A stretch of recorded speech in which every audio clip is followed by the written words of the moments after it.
Si tu regardes ta vie aujourd'hui, est-ce que tu la vois comme une vie chouette, où tu te dis que tu as finalement pas mal réussi, ou est-ce que tu la vois, ta vie, comme l'expression pure de la pleine réalisation de ton âme? Beaucoup de personnes choisissent un métier pour commencer leur carrière professionnelle en cherchant une sécurité de l'emploi, en cherchant un bon salaire, en cherchant à faire une carrière. Mais au fil des années, on se rend compte que finalement, ça ne suffit plus. Est-ce que tu fais partie de ces gens qui se sont contentés d'un travail qui répondait à ces critères? Une bonne paye cotisée pour la retraite, un bon statut, un métier qu'on ne va pas perdre parce qu'il est sécure? Est-ce que tu fais partie de ces gens qui ont oublié de se poser cette question qui pourtant est fondamentale et qui personnellement m'a tenue éveillée des nuits entières? Qu'est-ce que je fous là? À quoi je sers? Quel est le sens de mon incarnation sur Terre? Quel est le sens de ma vie? Est-ce que tu t'es déjà posé ces questions-là? Est-ce que tu te les poses actuellement? Derrière ces questions-là, ce qu'il faut que tu comprennes, c'est qu'il y a un appel de ton âme. C'est ton âme qui vient faire toc toc et te rappeler que tu n'es peut-être pas aujourd'hui dans la pleine réalisation de justement ta mission de vie, ton plan d'âme. Que peut-être aujourd'hui, tu t'es laissé aller, tu t'es contenté d'une vie où tu avais coché toutes les cases pour soi-disant réussir et être heureux, mais tu as oublié l'essentiel. Tu t'es oublié toi, toi en tant qu'âme incarnée sur Terre, toi dans ta grandeur.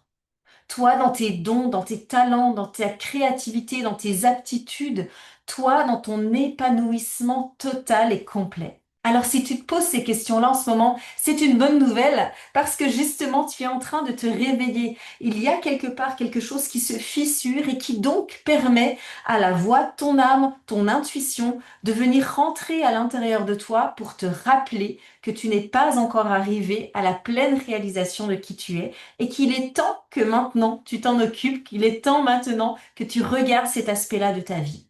On ne nous a pas appris à écouter notre âme, on nous a appris à écouter plutôt notre intelligence intellectuelle et à favoriser cette intelligence intellectuelle, comme un critère pour pouvoir suivre notre chemin vers soi-disant une réalisation professionnelle.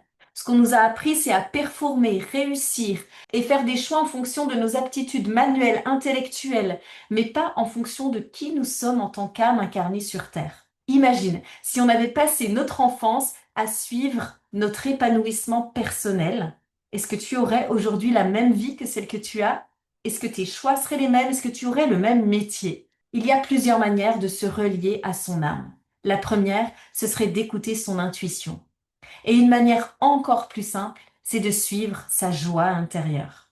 Et surtout, d'arrêter de t'auto-saboter en écoutant ces petites voix à l'intérieur de toi, ces petites voix toxiques et ces croyances limitantes et ces pensées qui t'empêchent justement d'aller vers la pleine réalisation de qui tu es. Ta joie intérieure, c'est clairement la guidance que tu es au bon endroit. Lorsque tu es dans la pleine expression de ta joie, tu es exactement à la bonne place pour toi et pour ton âme. Alors dis-moi, si tu écoutes et si tu suis ta joie, qu'est-ce que tu vas faire là maintenant?